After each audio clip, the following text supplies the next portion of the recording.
class, welcome to Wednesday's English lesson.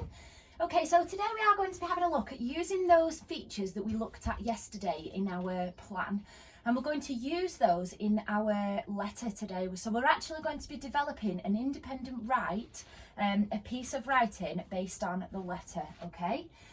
So we have started off, I've started on the board by creating my letter. Now it's been a quite easy start because I used yesterday, I used the work from yesterday, which was the plan, and I pulled the date, the address and the opening straight from it.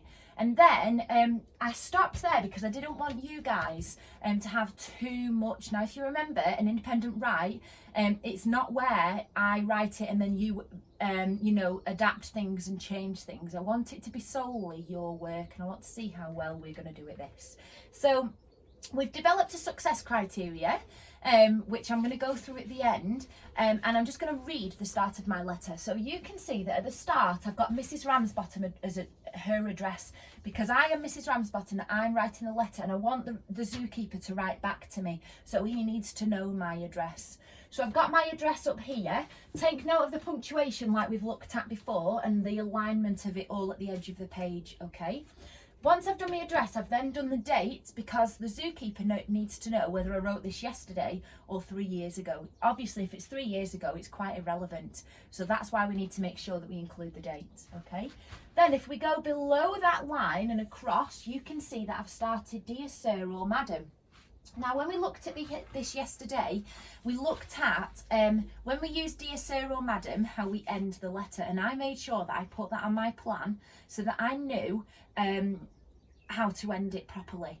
If I've addressed the zookeeper as Mr. Alan Smith and I know his name, then I end the letter differently. So if you can't remember that, just have a look back at yesterday's video to re-jog your memory, okay? As well, if you didn't create your plan yesterday, then you need to look back at that video to help you structure the letter, all right? So I've started off my letter, Dear Sir or Madam, comma, and then directly under the comma I've got the reason why I'm writing, which I pulled from a plan yesterday. I'm writing today to express my thoughts and, quite frankly, my disgust about your atrocious zoo and that ruddy lion of yours, Wallace. Now, it's quite a long sentence, that, so that's why I've got some punctuation in there. But have a look at the bit that I've underlined in red and just think to yourself, what is that? Okay, what's the grammatical feature that we call that, and why have I used it? Have a think about that very quickly. Okay, well done. So, what would we call this? Now, bearing in mind, there's commas either side of it, and if I was to take it out, it would make sense. So, well done if you recognise that that's parenthesis. Now, when we think about parenthesis, we can have commas, dashes, or brackets, and it's important to remember that because we'll look at our success criteria in a second, which talks about parenthesis. So parenthesis, you can use either of those three to help you punctuate, and remember it goes around the parenthesis. Also, don't forget, if I was to pull the bit that is parenthesized out of my writing, then it should still make sense, okay? So let's just have a look at this. If I was to pull out that red bit and carry on reading from here to here, it should make sense. I am writing today to express my thoughts about your atrocious zoo. So that does still make sense, okay? Now, because I've added that bit and, quite frankly, my disgust, I've chosen to use commas either side of it, not brackets, okay? But I could use brackets and I could use dashes, but just for the formality of a letter, I've chosen commas, okay? Either would be okay, though. I've also chosen the word atrocious because it really gets the point across to the zookeeper that I am not happy about his zoo, all right? And then I've also said, and that ruddy lion of yours, Wallace. The word ruddy has been pulled from the poem, and that's why I've used it, okay? Because we've done a lot of work on this, pulling things from the poem, and that's what we really want to see today. So when we have a look at this success criteria, you can see that I've got informal language. So I have got informal language. I've got, and quite frankly, I wouldn't say that if I was writing to the Queen. The same with the word ruddy lion of yours. I wouldn't say that if I was writing to the Queen because it's very informal, very chatty, okay? I've also pulled vocabulary from the poem. So I've used the word ruddy, I've used the word atrocious, I might use the word blazing, I might say I am proper blazing about, or I might say you're ferocious lion, Wallace. So pull the words. That's why we did that activity at the very start of this unit. So really pull it apart and use it, okay? Then I've got noun phrases. Now I haven't actually got noun phrases just yet. I've got atrocious Sue, which is a basic one, and ruddy lion. But I want some really good noun phrases to get lots of detail in my writing, and we can do that as this goes through, okay?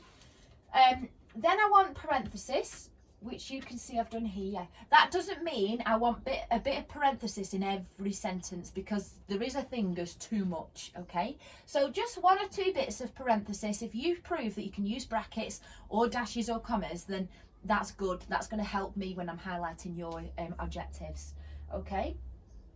Paragraphs should be really easy to get in, because yesterday in your plan you structured it in separate boxes. So when you start a new box, you start a new paragraph and you indent it.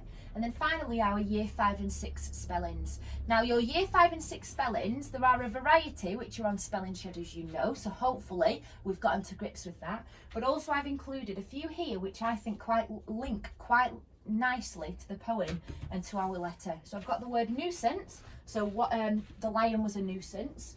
Occupy, stomach, obviously to do with Wallace eating the boy. Frequently, so I have frequently wrote to you, or I have heard that this happens quite frequently, something like that. And then communicate, so I would really appreciate if you could communicate with me and my husband, and so on, okay? So that's what you're going to do today. I'm looking forward to seeing how you get on. And now some of you, just as a reminder, quite often say to me during an independent write, how long does it need to be? I don't know how long it needs to be, because it's your personal piece of writing. If you have included all of these and you have done 3/4 of a page, then you have met your objective, okay? If you do 2 pages, but you've only included 2 of these things, then you wouldn't have met your objective. So make sure it is quality writing, and that you include all of the success criteria, okay? And as you know, when you're doing a piece of independent write, you spend about half an hour on it, okay? So let's get some good writing today, and I look forward to seeing how you get on, all right? Good luck.